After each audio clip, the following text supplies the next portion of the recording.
Tonight, anger and defiance as Venezuela's leader and his wife appear in a U.S. courtroom.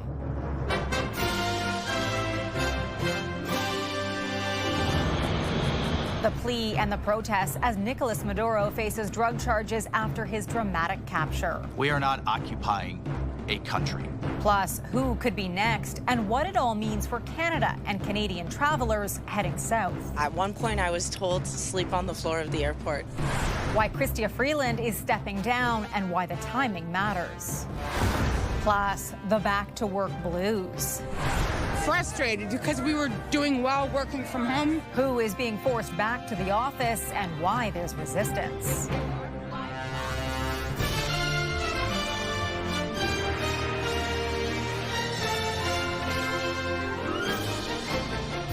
CTV National News with Omar Sachedina. Reporting tonight, Heather Butts. Good evening. We begin tonight with the stunning events unfolding south of the border. Venezuela's ousted President Nicolás Maduro and his wife in shackles, pleading not guilty to drug trafficking charges in New York and proclaiming to still be in power. Meantime, U.S. President Donald Trump telling NBC News that he's in charge of Venezuela and threatening others. Questions remain about who is actually running the country and how this development will impact Canadians. CTV's Washington Bureau Chief Joy Melvin starts us off.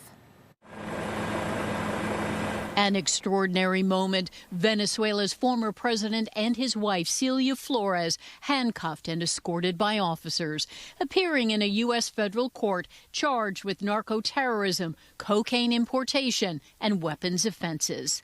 Nicolás Maduro defiantly telling the judge in Spanish, "I was captured at my home in Caracas, Venezuela.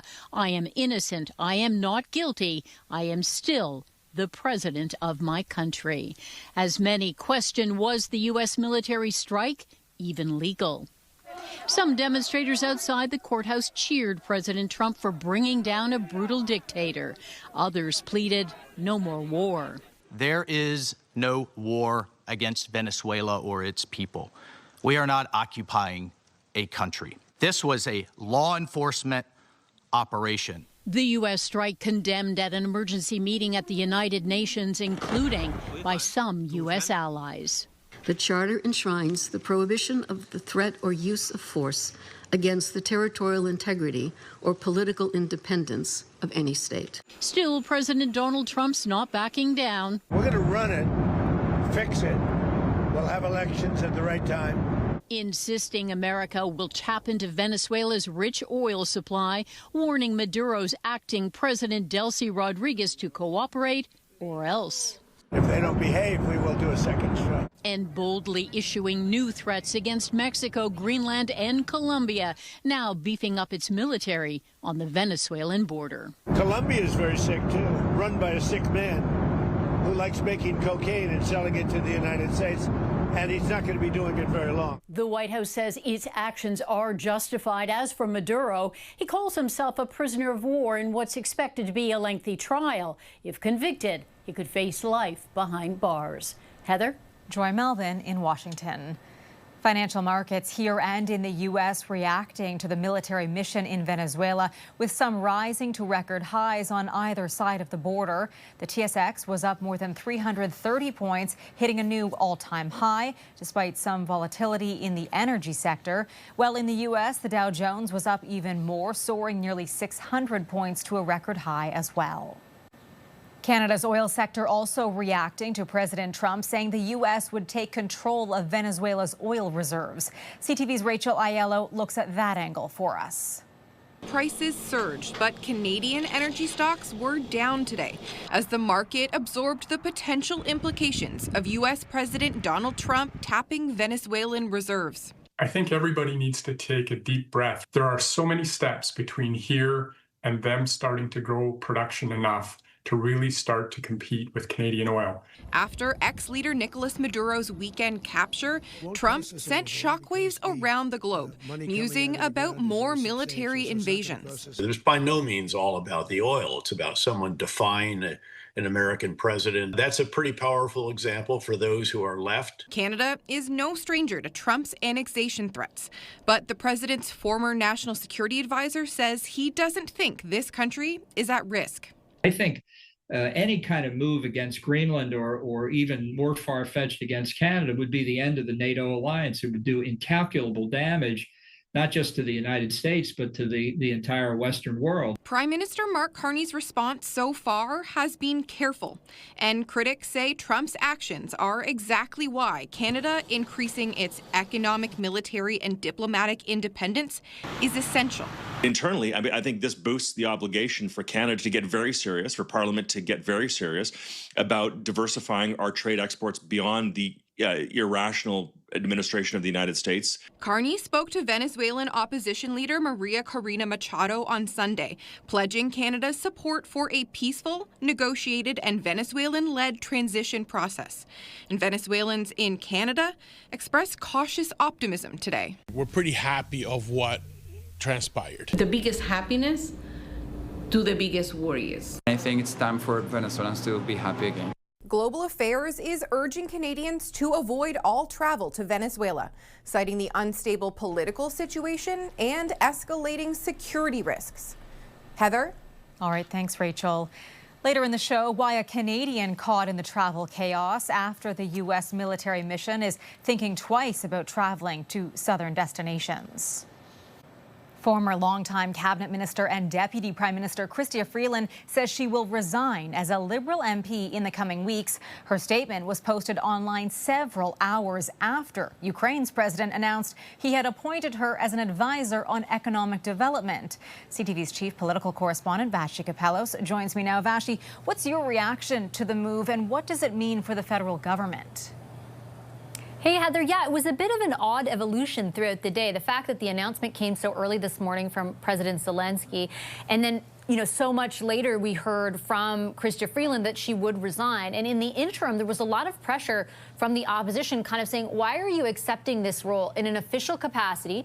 And yes, it's unpaid, it's not full time, but it is an official role advising a foreign government if you are still a member of parliament here in Canada. And you think back to September when initially she became the Prime Minister's special advisor on Ukraine. She said she would resign as an MP. We couldn't get an answer from her office about when exactly that will happen. So now we hear it is going to happen in the coming weeks. But I think there will still be some opposition reaction to account for there. As for what it means for the government, it's another by-election and they're very close to a majority. So that's a level of uncertainty I'm sure they don't love. In this particular riding, though, it's about as safe, you never know, but it's about as safe in downtown Toronto as you can get for the Liberals. So not a lot of apprehension there. But overall, when it comes to the makeup of the House of Commons and the overall numbers, it could be consequential, Heather. Vashi Kapelos for us. Thank you. And the Prime Minister thanked Freeland for her work on Ukraine, calling her uniquely qualified for the new role. Mark Carney is in Paris tonight for what he's calling a critical moment in Ukraine's future as Canada and allies try to map out the road to a ceasefire and reconstruction. CTV's Mike Couture is traveling with the Prime Minister and has more on the meetings for us. Mike. Heather, while Ukraine will be the focus of Tuesday's meeting of the Coalition of the Willing, the massive shift in the geopolitical landscape will hang over the next 24 hours. Canadian officials who briefed reporters on the plane to Paris say things are moving in the right direction and there is an opportunity for peace in Ukraine. They say Canada is prepared to do everything in its power to seize this opportunity, including troops. Those officials say Canada will be in a better position to contribute troops next year and even more in the year after that. Now, there is a hope that leaders can build on the work that was done this weekend with national security and defense advisors from countries that make up the Coalition of the Willing this past weekend in Kyiv. One of the keys is to have a robust security guarantee for Ukraine after a peace deal is brokered with Russia. Canada's top soldier, Jenny Carignan, will be in the meetings tomorrow with Prime Minister Carney, and there have been discussions about Canada's contributions to those security guarantees. Now, in addition to the meeting with the more than 30 leaders that make up the Coalition of the Willing, Prime Minister Mark Carney is expected to have bilateral discussions with the heads of NATO, Denmark, and Finland, where defense is expected to be on the agenda. Heather? Mike Lacouture in Paris tonight. Mike, thanks. There is no end in sight for thousands forced to leave their homes on a Manitoba First Nation after a power outage impacted the community's water system and damaged buildings. CTV's Alex Karpa spoke with one evacuee about the stress and uncertainty of not knowing when he'll be able to return. This is reality for many living in Pimicikamak Cree Nation in northern Manitoba. Water can be seen flooding homes throughout the community. A downed power line left residents without power and heat in extremely cold conditions for 4 days, leaving the community's entire water system frozen, with some pipes even bursting as a result.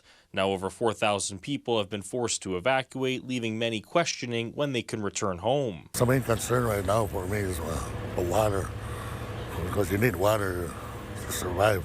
Ellis McKay has been in Winnipeg for a week. He says he doesn't know what state his house is in. So I don't know what's going on in my house, really, because all of people I live with are here, too. Pimicikamak Cree Nation Chief David Monias is calling for immediate help to assist with various emergency services. We were asking for carpenters, electricians, plumbers to try and come help us identify and assess what's required there. Some believe this situation was entirely preventable. This would never happen in the community down south, and our people up north have always been neglected, abandoned in times of crisis, and this is unfair that our people have to go through this. As for McKay, he now has one wish for the new year. Well, I hope that we get to go home soon. Federal Minister Rebecca Chartrand, Manitoba Premier Wab Kinew, and other provincial ministers are set to visit the community later this week to assess the damage left in the wake of the power outage. Alex Karpa, CTV News, Winnipeg.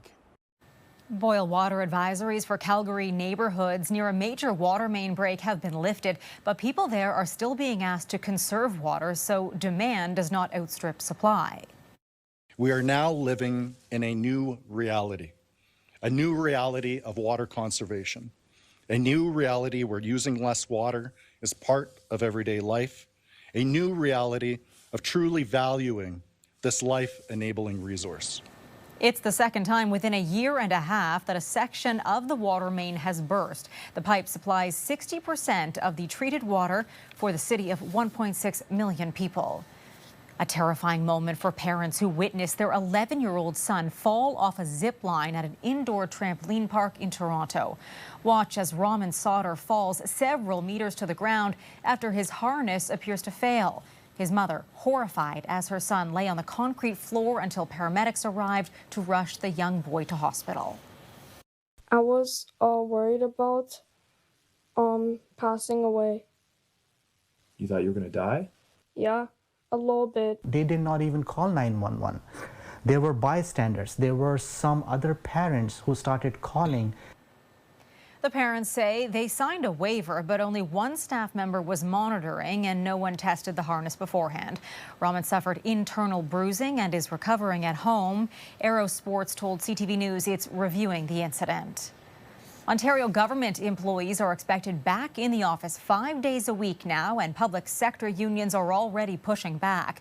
A similar back-to-work mandate in Alberta is set for next month. CTV's John Venevalley Rao has more on the back-to-office push and the backlash it's facing. Work-life balance. With a simple message, these Ontario government workers held a lunchtime protest to show just how they feel about the full-time return to the office. Frustrated because we were doing well working from home. These workers had been allowed to do their job from home 2 days a week, but among the tens of thousands of Ontario public service workers now required to be in the office 5 days a week as of today. It is frustrating. It is frustrating, yes. Some complaining there's not enough office space to accommodate all of the workers being back full-time. But the Premier says it's all being worked on and will get sorted out. It's great to get everyone back to work like every other normal citizen. You know, you go out there and you show up 5 days a week. Ontario's civil servants aren't the only group to see an end to most hybrid work.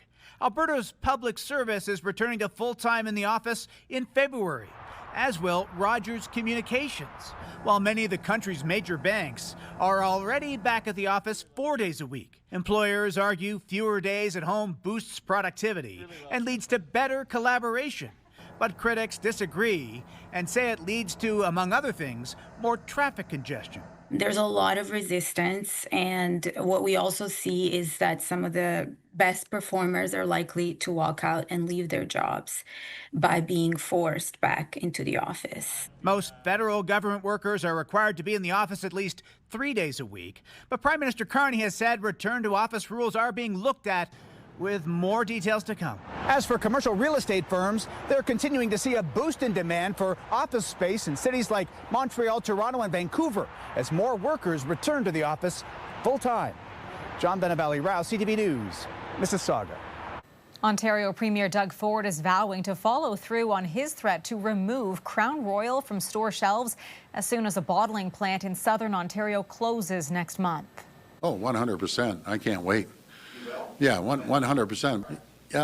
As soon as they close that plant, so you better stock up there, buddy.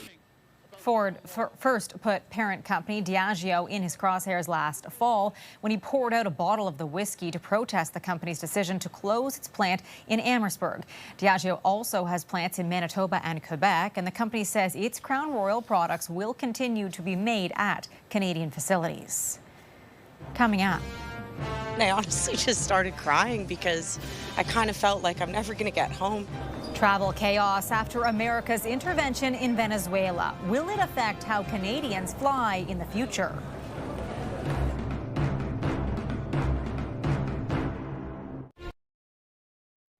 Some Canadian travelers were disrupted by U.S. military action in Venezuela. CTV's Matt Gilmore speaks to passengers about the delays and whether it could change their future plans.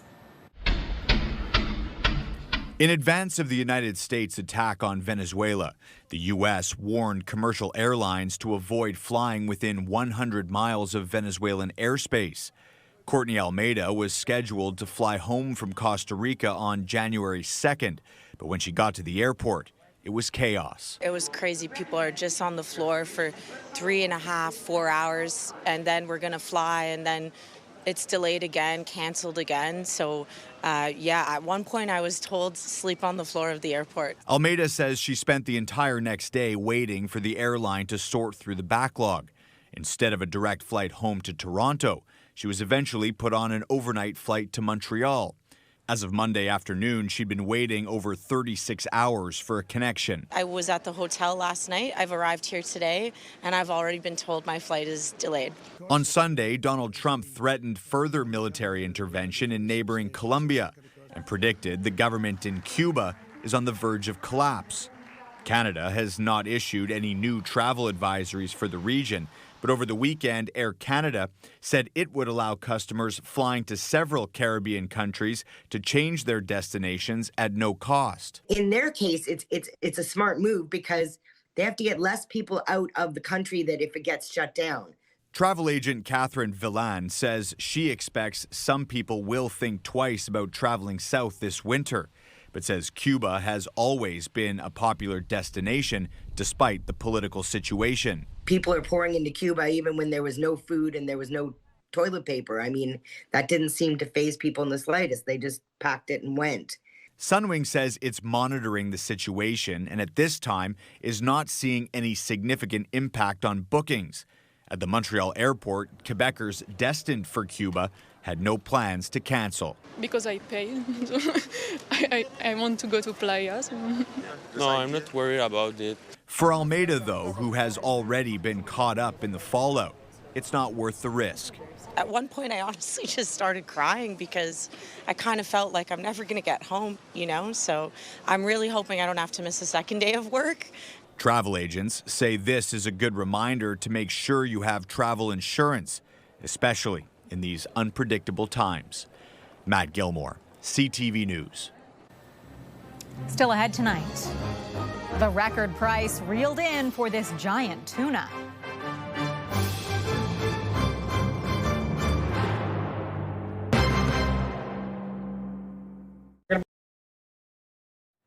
An utter surprise for an Alberta farm on New Year's Day.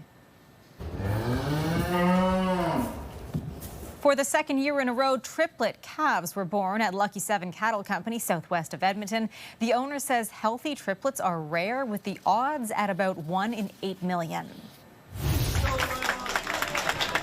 And a giant bluefin tuna sold for a record $4.4 million at a fish auction in Tokyo. The 243-kilogram fish, that's about 545 pounds, was caught off the northern Japanese coast. The winning bid came from a popular sushi chain. The once threatened stock is recovering thanks to conservation efforts. Canada's World Junior Hockey team has won bronze in Minnesota.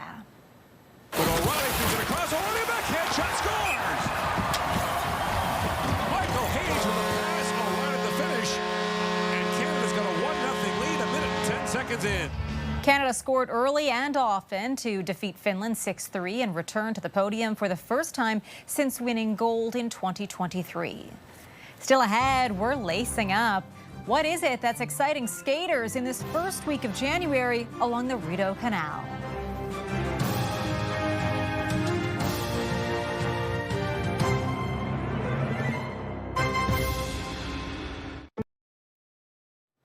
We leave you tonight with a treasured Canadian pastime, gliding down the country's largest outdoor rink. Conditions are just right in Ottawa this year, which means the entire length of the Rideau Canal skateway is wide open. CTV's Annie Bergeron-Oliver laced up her skates to give us a glimpse.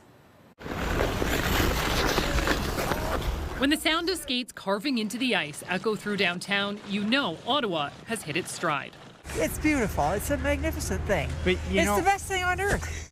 Every season, the Rideau Canal Skateway draws more than 1 million visitors. Today, skaters like Andrei Pustarenko and his kids had extra ice to play on. The full 7.8 kilometers is now skatable 5 days after the canal partially opened. It's super nice. I feel like the ice is really good. Yeah, and we're just enjoying ourselves. Been skating for like 30 minutes that way. Now we're going back, searching maybe for some hot chocolate. Hot chocolate and beaver tails are a must after a long, chilly skate. Going end to end can take anywhere from 30 minutes to over an hour. It was awesome. I've been out 3 times, but this is the first time to have done the whole thing, and one of the highlights of the winter here in Ottawa. A highlight skaters have been enjoying since the skateway first opened in 1971. Some out today on their lunch break. I thought it was a good opportunity to get out. It's going to get warm later this week. Got to do it now. That do-it-now attitude has become increasingly important. Warmer winters have made the skating seasons less predictable. Last year, the canal was open for 52 days, but 2 years ago, it was only open for 10 days, and 3 years ago, it never opened at all. A core winter memory residents and visitors cherish now more than ever. This is my first time doing it. I'm from Montreal, and I cannot wait to do a full length because apparently it's the most Canadian thing you could do. Last year, the canal was open for 52 days, but the season didn't start until January 11th. This year, it opened on New Year's Eve, and skaters are hoping this season will be fantastic and even longer than the last. Annie Bergeron-Oliver, CTV News, Ottawa. One Annie is certainly enjoying. That is our newscast for this Monday. I'm Heather Butts. For all of us at CTV National News, thank you for watching. Omar is back tomorrow. Good night.